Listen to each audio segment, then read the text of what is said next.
Joyland, la revolución del podcast presenta. Good boy.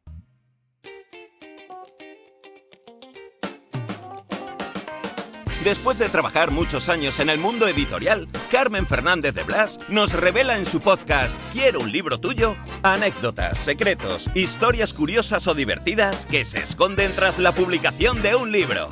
Pero, sobre todo, personas, seres humanos más que autores, que merece la pena conocer y que nos presenta en cada episodio. Hola, soy Carmen Fernández de Blas y esto es Quiero un libro tuyo. Hoy viene a este podcast una persona muy especial para mí. Tan especial que si yo tuviera ahora que presentarle, prácticamente creo que no podría hablar de otra cosa en el tiempo que dura este podcast porque él ha hecho de todo. Voy a resumir, porque si no, como os digo, esto sería una larga lista de millones de historias. Pero para mí es un maestro de periodistas. Él ha dirigido el mítico ABC en su época más potente, La Razón, El Cultural, El Imparcial. Como periodista no tiene parangón. Es miembro de la Real Academia de la Lengua Española y por tanto sabe de libros todo lo que le podamos preguntar, y además es historia viva y es sabiduría. Hola, Luis María Ensón, muchísimas gracias por venir a este podcast. Muchas gracias a ti por todo lo que has dicho, que es bastante exagerado, y muchas gracias a todos los oyentes y a todos los espectadores que nos están viendo, nos están oyendo. Muchas gracias. Pues creo que van a disfrutar muchísimo porque Luis María Ensón es sabiduría en estado puro. Yo siempre recuerdo, Luis María, y te lo digo, cuando estoy contigo es un aprendizaje permanente, porque sabes de todo, de historia, de libros, de toros, de arte, del mundo. Entonces me quería compartir con las personas que escuchan este podcast un poquito, porque lamentablemente no es tanto de ese conocimiento que tú tienes. De hecho, eres una de las personas a las que yo creo que más le he dicho: por favor, Luis María, quiero un libro tuyo. Siempre que tomamos algo, te digo, Luis María, es importantísimo que tú escribas, que tú cuentes un poquito, solo un poquito de lo que sabes. Pero solo lo he conseguido realmente yo una vez. Aunque es un libro también tan especial que quiero que hablemos de él. Luis María Ensón ha publicado unos cuantos, tampoco muchos, pero 5 libros o así, ¿no? 11 libros. Bueno, yo tengo recogidos, bueno, el mítico, el de Don Juan, que es uno de los libros que yo creo que más se han vendido de todos los tiempos y más sobre la temática de la historia de España. Y bueno, y un libro porque te dieron el Premio Nacional de Literatura, que es El Grito de Oriente, si yo no recuerdo mal. Pero yo he tenido la maravillosa experiencia de publicarte un libro de poemas de amor, que eso es una cosa que cuando lo cuento la gente se sorprende. Y es que cuando Luis María Ensón ingresó en la academia, hizo un discurso sobre el amor en la poesía o los poetas del amor o algo así. Un discurso que la academia era aquello, parecía un concierto de rock. No podías entrar. Yo estuve en ese momento y era imposible. O sea, en vez de un ingreso en la academia, parecía un concierto de no sé quién. Y incluso recuerdo que era imposible encontrar el librito que se edita cada vez que un académico ingresa, pues la academia hace unos cuantos ejemplares de ese libro. Y era imposible encontrar eso. Y entonces a mí se me ocurrió, y te lo propusimos desde la editorial que entonces estaba yo, que era Plaza y Janés, estamos hablando de finales de los años 90, ¿no? Por ahí, sí. Por ahí. Hacer un libro sobre la poesía de amor en la lengua española. Y aquello fue, aparte de una experiencia interesantísima, porque aprendí muchísima poesía contigo, es que además vendió como una barbaridad. Yo no sé si fueron 200.000 ejemplares o incluso más, que en un libro de poemas es auténticamente una gran sorpresa. Y entonces la gente te decía, ¿pero son de Ensón? Y decías, no, no, no, no, si es que lo bueno es que no son de Anson. Cuéntanos un poco cómo fue para ti la experiencia de hacer este libro, Luis María. Pues mira, cuando tuve la suerte de que me eligieran, propuesto por Camilo José Cela, por cierto, académico de la Real Academia Española, lógicamente yo tenía que haber hecho un discurso sobre periodismo, pero cada uno tiene su forma de actuar en la vida y a mí me parecía que eso es lo que esperaba todo el mundo y yo tenía que hacer otra cosa. Y como yo soy incapaz de escribir un verso, pero en cambio quiero ser un buen lector de poesía, me pasa toda mi vida leyendo poesía, pues lo pensé y dije, bueno, vamos a buscar una fórmula y es buscar las palabras de amor de los poetas en lengua española sustancialmente, aunque hablé también de algunos poemas extranjeros, sobre todo árabes. Y entonces, pues estuve trabajando mucho tiempo porque yo creí que iba a ser una cosa muy fácil para una persona tan habituada a leer poesía como yo, pero después buscar el texto exacto, ya trabajado por los expertos de cada uno de los poemas clásicos, resulta que es bastante complicado porque las distintas ediciones pues han cambiado alguna frase, alguna coma, algún adjetivo y por lo tanto para hacer una cosa con solvencia, hacer una cosa con rigor científico, pues llevaba mucho tiempo. Bueno, lo hice encantado y efectivamente pues hubo mucha gente interesada en leer aquello y Plaza y Janés, especialmente tú personalmente me pediste que convirtiera en un libro de poesía mi discurso de ingreso, en una antología poética, mi discurso de ingreso. Y entonces se me ocurrió, pues bueno, vamos a hacer una antología de, de versos de amor, que es lo que más le interesa a la gente. Y trabajé mucho en ello y salió un libro que sorprendentemente le gustó mucho al público, puesto que efectivamente, cosa insólita en un libro de poesía, los libros de poesía venden 2 o 3 mil ejemplares y a mí Plaza y Janés me liquidó por encima de los 200.000, bastante por encima de los 200.000, que era una cosa sorprendente. Así que, en fin, estoy muy satisfecho de haber hecho ese libro y te lo agradezco mucho. No, yo creo además que es una oportunidad para la gente que no, que no tiene el libro, que lo recupere, porque esa edición de Plaza y Janés yo creo que ya no está, vamos, yo creo no, seguro, ya no está en el mercado, pero cuando yo posteriormente estaba en la esfera de los libros, hace 2 o 3 años, lo volvimos a reeditar. Bien es cierto que fue el momento tremendo de la pandemia y bueno, pasaron muchas cosas, pero es una gran oportunidad para los que les guste la poesía tener este libro, porque tener en un libro esos poemas de amor que la gente cita, ha escuchado o simplemente tiene una mala tarde y abre el libro en algún momento o por alguna página incluso al azar, y yo creo que a uno le arregla pues por lo menos el espíritu, el momento, y de eso Luis María sabe mucho. A mí me gustaría que me dijeras cuál es tu poema favorito de todos esos. No, eso depende del estado de ánimo en que se esté, ¿sabes? Ocurre lo mismo que con la música, no es lo mismo cuando te estás afeitando por la mañana que cuando a las 8 de la tarde quieres oír un concierto y eso hace que cambie. Y luego con la poesía ocurre lo mismo. No es lo mismo leer un libro de poemas en un avión, en un viaje acelerado, que leerlo con mucha tranquilidad un fin de semana.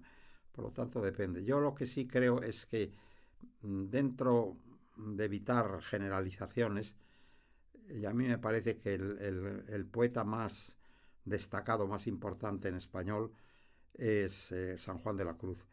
Y después de San Juan de la Cruz, pues yo apostaría por Pablo Neruda. Luego hay 8 o 10 poetas extraordinarios, pues está Rubén Darío, está Vicente Alexandre, está Juan Ramón Jiménez, está Federico García Lorca, está Rafael Alberti. Luego hay muchos, hay pues es una docena de poemas, de poetas de primer orden. Está de los clásicos Lope de Vega, Quevedo, pero hay bastante coincidencia en los que somos muy aficionados a la poesía y no hacemos versos, en considerar que el gran poeta en lengua española es San Juan de la Cruz y después un chileno que fue premio Nobel de Literatura y con el que yo tuve mucha amistad, que es Pablo Neruda. Quizá también Pablo Neruda es un poeta que acerca mucho a la gente joven, porque yo creo que la poesía, pasados los años, se ha convertido en algo que puede acercar a los jóvenes a la literatura, porque en estos tiempos de Instagram, de redes sociales, los versos, los poemas, están funcionando muy bien, y yo creo que sería, en vez de buscar, bueno, por supuesto hay poetas jóvenes y urbanos y tal, pero recuperar esos poemas clásicos y conocer de dónde viene pues una tradición importantísima de la lengua española, que es la poesía, y ese ritmo y esa musicalidad que yo creo que sí que puede acercar a las generaciones jóvenes. Vamos, yo recomiendo a todos los que quieran acercarse a ese libro, pues que lo lean, porque reconforta Y me mucho. parece que es exacto lo que dices en cuanto a que la poesía, que a veces mucha gente considera que es una cosa de élite, de muy selecta y muy qué tal, sin embargo, interesa a una cantidad extraordinaria de gente, en cuanto que se producen circunstancias de enamoramientos, desde luego la gente joven sigue leyendo versos como lo ha hecho toda la vida. Y claro, de los poetas contemporáneos del siglo XX, del siglo XXI, pues sí, Pablo Neruda, sobre todo los 20 poemas de amor y una canción desesperada, tienen una vigencia especial. Aquí tenemos, por ejemplo, a Ainhoa, ¿no?, para la que Pablo Neruda escribió un poema: niña dorada y ágil, el sol que hace las frutas, el que cuaja los trigos, el que tuerce las algas, hizo tu cuerpo alegre, tus luminosos ojos y tu boca que tiene la sonrisa del agua. Un sol negro y ansioso se te arrolla en las hebras de la rubia melena cuando estiras los brazos. Tú juegas con el sol como con un estero, y él te deja en los ojos dos oscuros remansos. Niña morena y ágil, nada hacia ti me acerca, todo de ti me aleja, como del mediodía. Eres la delirante juventud de la abeja, la embriaguez de la ola, la fuerza de la espiga. Mi corazón sombrío te busca, sin embargo, y amo tu cuerpo alegre, tu voz suelta y delgada, mariposa morena, dulce y definitiva como el trigal y el sol, la amapola y el agua. Así escribía Pablo Neruda. ¡Qué maravilla! ¡Qué lujo! Yo creo que solo por esto merece la pena que hubieras estado aquí, porque creo que a todos, aparte de Ainhoa, les va a encantar a todos los que lo están escuchando. Y además de la poesía, Luis María, tú tienes una actividad muy importante desde el punto de vista cultural, que es que llevas muchos años dirigiendo un suplemento que es uno de los motores, yo creo, de la industria cultural en España. Sigues llevando ese suplemento que ha acercado a muchos lectores información, libros, poetas, ensayistas. ¿Cómo ves el panorama ahora mismo en España de la creación? Mira, ese suplemento que es la revista El Cultural, que yo la puedo elogiar porque quien la hace es Blanca Berasategui, y ahora tiene otro director, pero en fin, Blanca Berasategui la ha llevado durante 40 años y es una persona con un gran conocimiento literario. Ella misma es una gran escritora y además de eso tiene un extraordinario equilibrio en el momento de juzgar las cosas.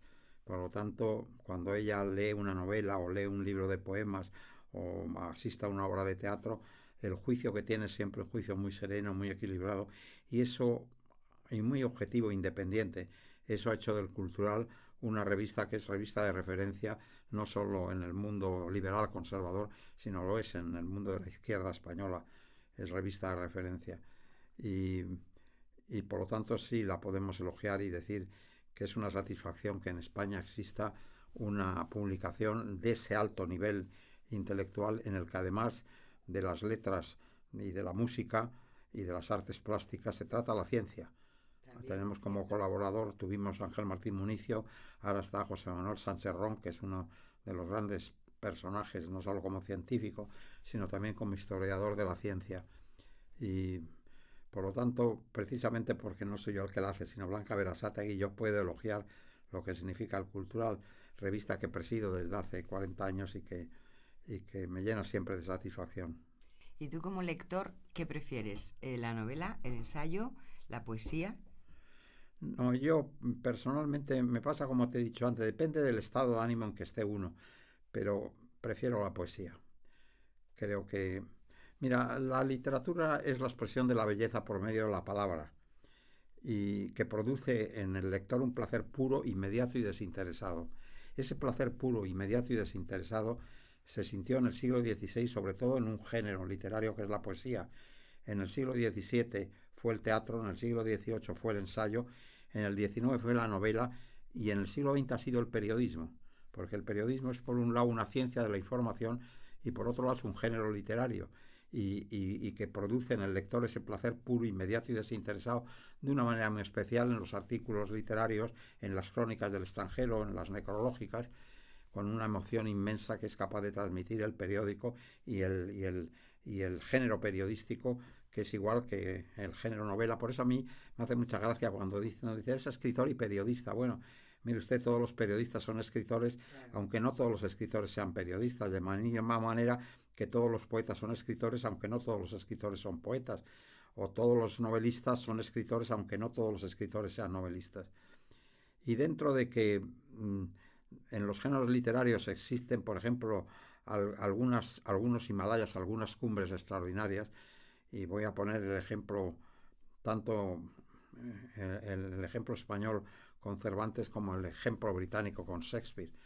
Es decir, la profundidad del conocimiento de la psicología humana y de las formas de vida que hay en el Quijote, pues hace que es muy complicado encontrar poemas que tengan esa calidad literaria. De la misma manera que es muy difícil encontrar poemas, incluidos los propios de Shakespeare, que hizo algunos sonetos extraordinarios, que se puedan comparar con las obras de teatro de Shakespeare. Ahí tenemos un dramaturgo por un lado, un poeta por el otro, que desde mi punto de vista son los dos grandes nombres de la literatura universal, aparte de la literatura grecolatina clásica y de algunas literaturas orientales, que tienen también expresiones literarias de primer orden. Pero una vez dicho eso, desde el punto de vista del lector habitual, yo todos los días cojo un libro, a lo veces me duran 2 o 3 días. Ahora mismo, por ejemplo, claro, he leído un libro de Juan Manuel de Prada que tiene 1700 páginas, que es un libro sobre Ana María Martínez Sagi. Sí, y claro, me pasé un fin de semana entero leyéndolo. Pero lo que más me satisface generalmente es leer poesía. Y hay que convenir también que así como la poesía fue el gran género literario español en el siglo de oro, luego hemos tenido un medio siglo de oro, un siglo de plata, como lo quiera llamar, que precisamente ha sido el siglo XX, y yo he tenido ocasión de conocer a muchos de esos grandes poetas del siglo XX, ¿no? Y he conocido a Pablo Neruda, he conocido a Rafael Alberti, he conocido a Francisco Brines, he conocido a Vicente Alexandre, y efectivamente pues todo eso ha hecho que me haya sentido siempre más cerca de la poesía, sobre todo partiendo de la base de mi inutilidad, mi incapacidad para escribir versos. Yo a veces hago una prosa muy poética, como es lógico, con tanta lectura de poesía, pero no soy capaz de escribir versos. Claro, lo que Ni pasa siquiera es que... Ainhoa me inspira un Te ha verso. inspirado. Lo que pasa es que es verdad que el periodismo, a mí siempre me ha parecido como editora, en mi fase de editora, el paso natural y lógico hacia el libro, en general hacia los libros.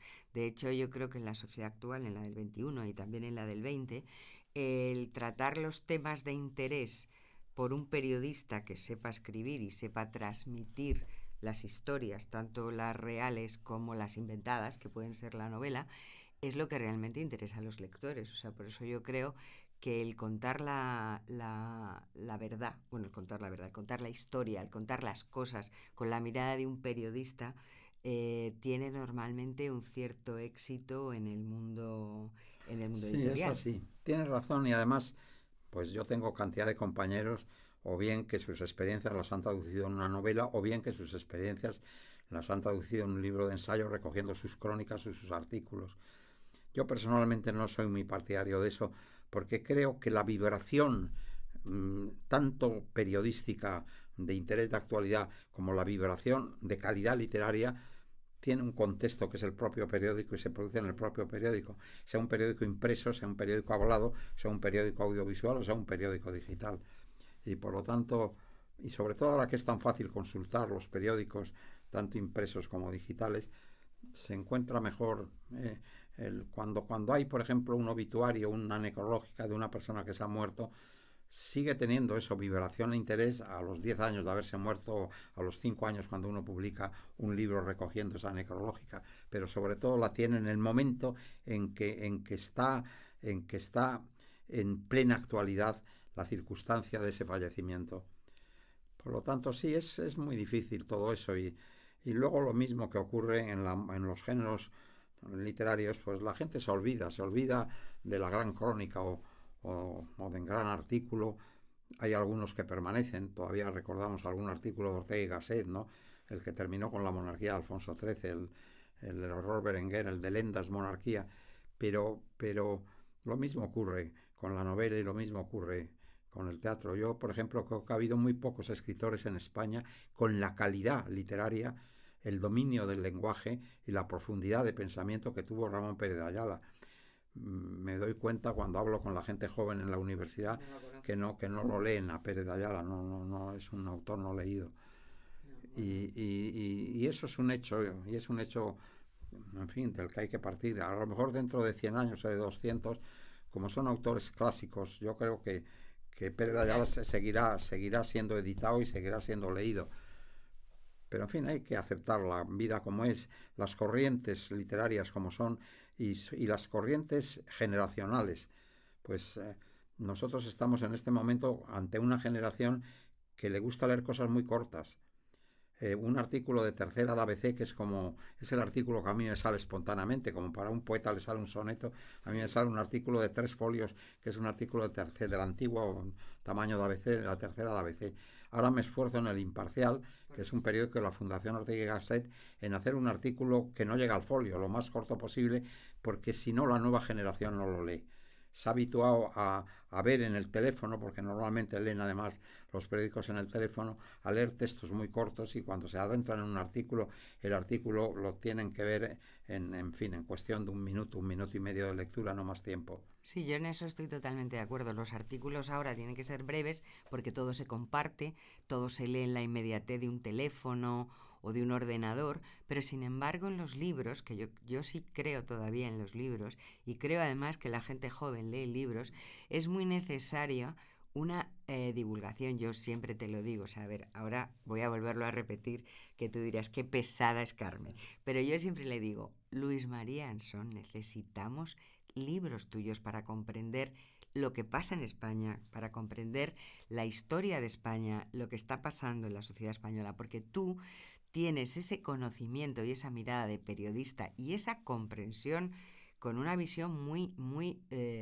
global, porque ahora mismo los artículos, como muy bien dices, son breves, son incisivos, son muy puntuales. Pero también la sociedad necesita textos, me da igual si es un libro, que yo creo que es el formato, pero para entender dónde estamos, a dónde vamos, qué es lo que pasa, incluso tú, que yo creo que eres un amante de la historia, pues para situar las cosas en su contexto. Bueno, yo creo que tienes razón, ¿sabes? Y tú sabes de eso más que nadie y sabes que el libro ha podido al mundo digital. Sí. Es decir, yo tengo tres ebooks y ya os he dejado de utilizar. Sí, sí. Es decir, que yo creo que me parece que todavía el 70% de los libros se leen en el libro impreso y no en el libro digital. Ahora va a llegar la feria del libro y me da la sensación que va a vender más que ningún año en los libros. El formato libro se ha mantenido, se ha conservado, cosa que no pasa, por ejemplo, con el periódico. Periódico impreso, pues el periódico vendía 400.000 ejemplares, está vendiendo 40.000, o sea que... Pero los libros no, los libros yo creo que se mantienen. Luego está un poco la clave, ¿sabes?, en que hay que reconocer cada uno lo que es capaz de hacer y colocarte en ese sitio. Te voy a poner un ejemplo. Hay varios autores españoles del siglo XX que hicieron novela, cuento, poesía, dramaturgia, ensayo, bueno, y a veces de manera bastante mediocre. Autores que, por ejemplo, han sido unos articulistas fantásticos, pero luego no eran capaces de hacer una buena novela. Y hay que saber elegir. Y yo siento una extraordinaria admiración, entre otras razones, por ese motivo por Ortega y Gasset. Ortega y Gasset tenía dos géneros literarios que dominaba, el ensayo y el periodismo. Hizo y escribió muchos de los mejores artículos que se han escrito en el siglo XX en España. Por ejemplo, La rebelión de las masas es una colección de artículos y ese es el ensayo, no sé si el más vendido, pero entre los más vendidos de la historia del siglo XX. Y luego era un ensayista, un filósofo, que hacía sobre todo ensayo filosófico. Yo, por ejemplo, que no hago nada más que periodismo y ensayo, el ensayo que hago es más bien político, los ensayos que he hecho son más bien políticos, o tal vez de filosofía de la historia, pero como es, por ejemplo, La negritud o El grito de Oriente. Pero, por ejemplo, Don Juan es un ensayo político, claramente. Pero lo que hay que procurar es no caer en la vanidad de decir voy a hacer una novela, voy a ganar el premio Planeta, el premio no sé cuántos y qué tal. Y no, mire usted, cada uno, Dios le ha dado unas condiciones, y esas condiciones, ha habido gente como Ortega y Gasset, que era la primera inteligencia del siglo XX español, que sabía muy bien lo que podía hacer. Y lo que podía hacer no eran versos, lo que podía hacer es lo que hizo: artículos de periódico, de revista, pero en fin, artículos periódicos, y después el ensayo filosófico. Bueno, no es que eso que dices, hay algún libro que yo tengo muy papeleteado y que me gustaría mucho publicar en su día, a ver si consigo sacar tiempo para hacerlo, como es, por ejemplo, un libro titulado El sacrificio de los toros, que explique lo que significa el fenómeno cultural de los toros, al margen de la crueldad que pueda haber o de algunos factores animalistas que sin duda alguna inciden en la fiesta de los toros. Pero la fiesta de los toros es una expresión cultural de arte de primera magnitud, y prueba de ello es que sobre la fiesta de los toros tenemos ópera, tenemos novelas, tenemos poemas extraordinarios y tenemos artes plásticas que van desde la tauromaquia de Goya hasta la de Picasso. Es que los distintos pintores de las distintas épocas y de las más diversas tendencias se han dado cuenta de la descarga artística que tenían los toros. Y yo me gustaría tener, en fin, que tener todavía el tiempo suficiente para escribir un libro que lo puedan leer, por ejemplo, pues eso, el sueco que llega y se queda sorprendido de que un país con la cultura y la tradición de España de pronto vibre con los toros, ¿no? Y hay algún factor que a lo mejor a nuestros espectadores, a nuestros oyentes les interesa, que la crítica animalista yo la acepto, pero antes de ella habría que suprimir la pesca deportiva.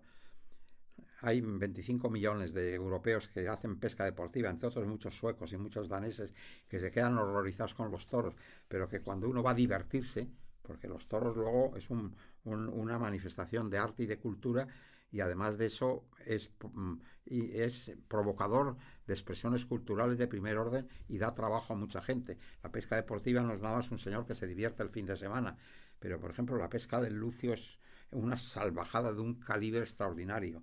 La crueldad con que se trata ese animal, que es un animal que yo creo que es, como la mayor parte de los animales, muy sensible, que es un animal de un tamaño considerable y que se le trata la media hora que se tarda en pescarlo de una manera extraordinariamente cruel y sin más motivo que la diversión, porque cuando hay una pesca por razones de alimentación, pues todos la aceptamos y nos parece natural. Otra es la pesca para divertirse un rato, ¿no?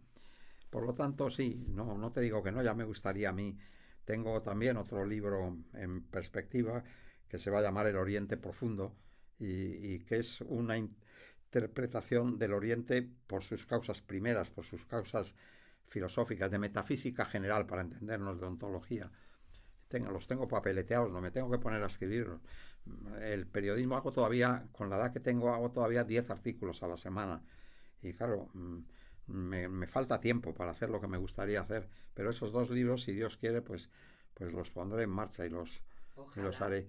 Luego el libro que quieren las editoriales, como Tu Plaza y Janesi, ¿qué tal? Es un libro de memorias mío, un libro en que cuente pues lo que ha sido mi vida de relación con el mundo de la cultura. De la cultura y de todo, porque a lo mejor mucha gente no sabe que tú has vivido en Londres, en Vietnam, has vivido muchísimo fuera de España. Sí, he recorrido 128 países. Has recorrido el 128 mundo. Países, entonces, sí. con esa visión, aunque nos des un poquito de tu vida en ese libro, yo desde luego sabes que te lo pido siempre, pero porque creo que es una manera de entender tu manera de vivir y de entender el mundo que has vivido.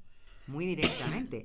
Obviamente no podrás contar todo de todo el mundo, pero que hay algo, ¿sabes?, en mi profesión, que es el periodismo, que yo he respetado siempre y quiero seguir respetando, que es el secreto profesional. Y la mayor parte de las cosas que yo creo que despertarían interés en el lector, pues son cosas que han encontrado en tu despacho de director del periódico, o que has conocido en una relación que has tenido pues con un gran artista, con un gran escritor. Y claro, pues esos son cosas que no se deben hacer. Yo tengo compañeros que lo han hecho, pero yo creo que me moriré guardando el secreto profesional. No, eso lo respeto muchísimo porque creo que así debe ser. Pero es que aunque tú no cuentes, simplemente contando cómo tú empezaste, cómo tú, que la gente puede pensar, digo, porque aquí hay muchas personas, espero, que escuchen y digan, ah, Luis María Ansón es ese señor de derechas y no sé qué. Tú fuiste una persona represaliada por el franquismo, te exiliaste fuera de España, quiero decir, eso se puede contar. Hay muchas cosas que tú puedes contar. Obviamente, para Sí, a mí retratar tu época. Franco me persiguió como a una rata, eso es verdad. Claro. Yo ideológicamente me puedo mover en un mundo liberal conservador, ahí es donde me he movido la mayor parte de mi vida. Pero, pero por muchas razones, si era porque a muchos nos parecía que la solución de salida de la dictadura era una monarquía parlamentaria, estábamos al lado de Don Juan, que era lo que más odiaba a Franco, la figura de Don Juan en Estoril, y efectivamente, pues sí, cuando publiqué un artículo titulado La monarquía de todos, que es la que por fin ha terminado viniendo a España, me enviaron al exilio, sí. Eso, ¿ves cómo tienes tantísimas cosas? Yo creo que esa visión, sin revelar ningún secreto, esa manera que tú has visto el mundo y que tú has conocido, insisto, sin faltar a ningún secreto o ninguna promesa, pero ese mundo que tú has conocido creo que puede ayudar mucho a la gente, aparte de pasárselo bien, porque yo creo que tu vida ha sido fascinante, pero aparte de conocer tus aventuras, tus vivencias, tus historias, es el retrato de una época y de una persona que tiene suficiente interés. Luis María, hay mucha gente que escribe sus memorias y no tiene ni la cuarta parte de interés que puedes tener pues tú. Te lo agradezco mucho, a ver si tengo tiempo para Me encantaría emprender una operación como esa. Y si no, te grabo podcast y los vamos contando. Empezamos por el principio, porque yo, insisto, cuando me empiezas a contar que si tu etapa en Londres, cuando has vivido toda tu pasión por Asia, son cosas fascinantes. Y ya no entremos en política y en España, que creo que eso lo sabes todo y tienes una manera de analizar la realidad muy interesante. Hace poco me decía una persona que te había entrevistado que se había quedado sorprendido de tu lucidez, de tu análisis, probablemente no te conocía suficiente, pero que creo que eres capaz todavía de sorprender a muchísimas personas. Pues te lo agradezco que tenemos mucho. Mucha suerte de tenerte y desde luego yo de tenerte aquí esta tarde conmigo y pudiendo hablar, y que si no te animas a tus memorias, te lanzo el reto desde aquí. Nos reunimos una tarde de vez en cuando y vamos contando tus cosas. ¿Te parece? A mí me parece estupendo. Estoy encantado contigo y además siempre es una conversación muy grata. Pero hay gente muchísimo más interesante que yo, que es la que a mí me gusta entrevistar. ¿A quién te gustaría a ti entrevistar? Bueno, en estos momentos ¿A quién? Cogería a Chomsky y le haría una entrevista a fondo sobre el entendimiento filosófico que él tiene del periodismo, porque él estudia filosofía del periodismo, es decir, el ente periodismo en cuanto a tal ente, ¿sabes? Y es un pensador, es un hombre muy a la izquierda, con un pensamiento muy diferente al mío en muchas cosas, pero tiene ya 92 o 93 años y en fin, y despierta en las gentes que hemos seguido el periodismo de cerca en los distintos países y la evolución, despierta una admiración inmensa, una admiración indeclinable, ¿no? Chomsky, por ponerte un ejemplo, en fin, para entrevistar, imagínate la cantidad de personajes que en estos momentos hay en el mundo para poderles hacer una entrevista. Oye, ya solo una última pregunta porque me estaría aquí 2 horas, pero esto tiene una duración. ¿Qué opinas tú, así muy, muy breve, del impacto de la inteligencia artificial en el periodismo? Que es un tema del que ahora está todo el mundo hablando. Sí, yo la llevo en el teléfono, ya llevo a Lucía es inteligencia artificial, la llevo en el teléfono. Mira, como todos los avances, seguramente tendrá algunos aspectos negativos que no se pueden negar, como pasa en el mundo digital, pero los aspectos positivos son de tal calibre, son tan potentes, que a mí me parece que el mundo ha progresado de una manera extraordinaria. Hoy es casi imposible coartar la libertad de expresión. A través de las redes sociales entras en las dictaduras más cerradas y más impenetrables, incluidas dictaduras tan feroces como la de Corea del Norte. Y la inteligencia artificial va a suponer un desafío para la inteligencia humana, porque vamos a competir con la inteligencia artificial. En muchas cosas vamos a ir por detrás, pero en algunas vamos a ir siempre por delante. Y va a condicionar el mundo en infinidad de circunstancias. Ahora, por ejemplo, se habla mucho del metaverso, que forma parte de la inteligencia artificial. Bueno, yo he visitado el Museo del Louvre, que lo he visitado muchas veces, pero lo he visitado con unas gafas de metaverso. Es incuestionable, es muy superior a lo que se puede hacer con gente rodeándote y no viendo las cosas bien, a lo que lo puedes hacer en una visita que te la proporciona el metaverso. Y la inteligencia artificial va a permitir, por ejemplo, ya que estamos hablando de libros, para escribir un libro de investigación, como cuando yo escribí El Grito de Oriente, en que el 90% del trabajo de investigación te lo hace la inteligencia artificial en 2 días, nada más que consultando a la inteligencia artificial. A mí me parece que ya vuelvo a repetir eso, luego tiene riesgos, hay riesgos políticos muy importantes de cómo se utilice la inteligencia artificial y no se pueden negar esos riesgos y las consecuencias que pueden traer. Pero en general el progreso tecnológico ha sido en los últimos años de no creer. Es que no te olvides que tú ahora coges ahí el teléfono que tienes ahí, tocas un clic, tu hija está estudiando en Boston University, en qué tal, y ves a tu hija y ella te está viendo a ti, hablas media hora y además gratis desde el teléfono. Y hay un partido de tenis en Australia y ves hasta la pelusa de la bola en el momento de estar jugando. Es una cosa verdaderamente asombrosa. El otro día iba yo, cumpliendo no pasé de 140 kilómetros por hora, iba a 140 kilómetros por hora hablando con un amigo que iba en Brasil a 180 kilómetros él, hablando con absoluta normalidad y viéndonos la imagen en un teléfono. Tú imagínate lo que eso Qué significa maravilla. para los que me ha pasado a mí, que yo he tenido que transmitir desde Jerusalén, Jordano, cuando Jerusalén estaba dividida en 2, transmití una crónica en Morse. Pues sí, efectivamente. Y ya el Morse en su día fue un avance extraordinario.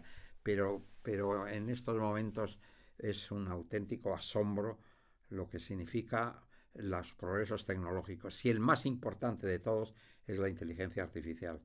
Cuando se hicieron los primeros escarceos, como recordarás que se aplicaron pues a alguna cosa como por ejemplo el ajedrez, y de pronto el campeón del mundo de ajedrez perdía contra un ordenador, bueno, eso es la prehistoria de la inteligencia artificial.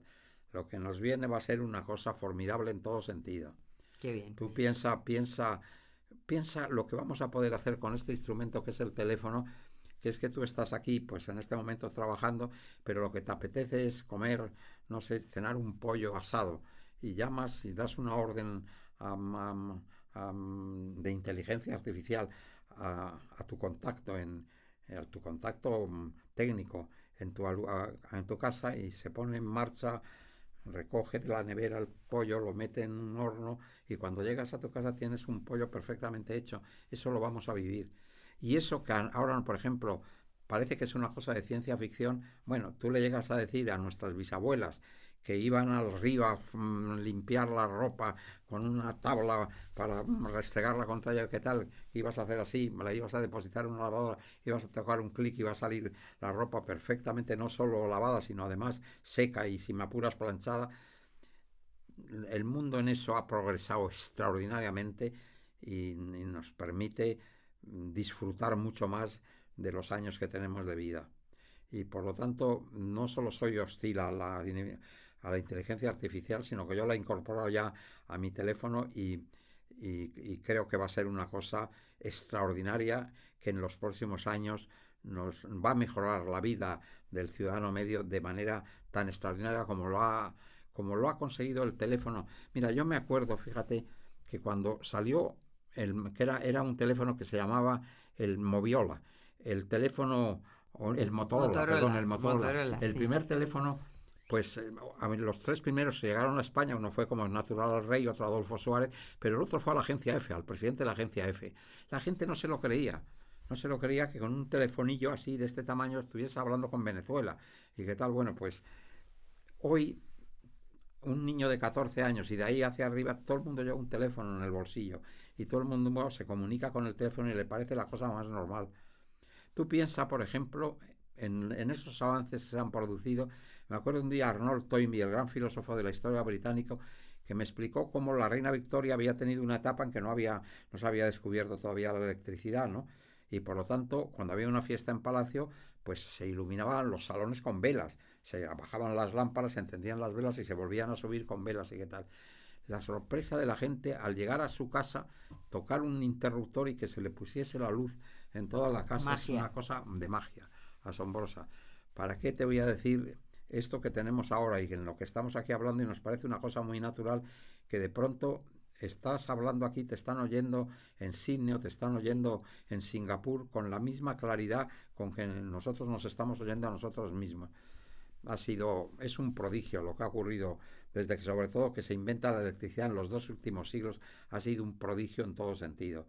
Y a mí me parece que, con los defectos que pueda tener y que mucha gente señala, pero altamente positivo para la felicidad del hombre.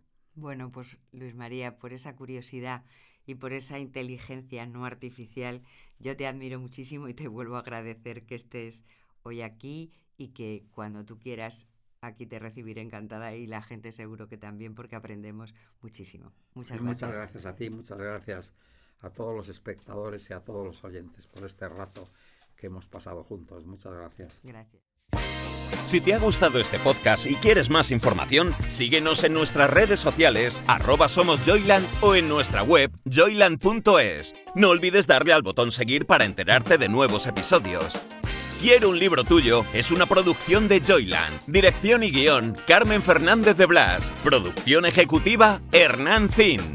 Dirección de producción, Ainhoa Martín. Locutado por Fernando Simón. Diseño de sonido, Alberto Cerro. Diseño gráfico, Julia Cernuda. Edición de vídeo, Lorena Gracia. Dirección comercial, Alberto Rojas. Producción Wowland, Fernando Pastini. Redes sociales, Sergio Corredor. Una idea original de Hernán Zin. Joyland, la revolución del podcast. Una empresa del grupo Wowland.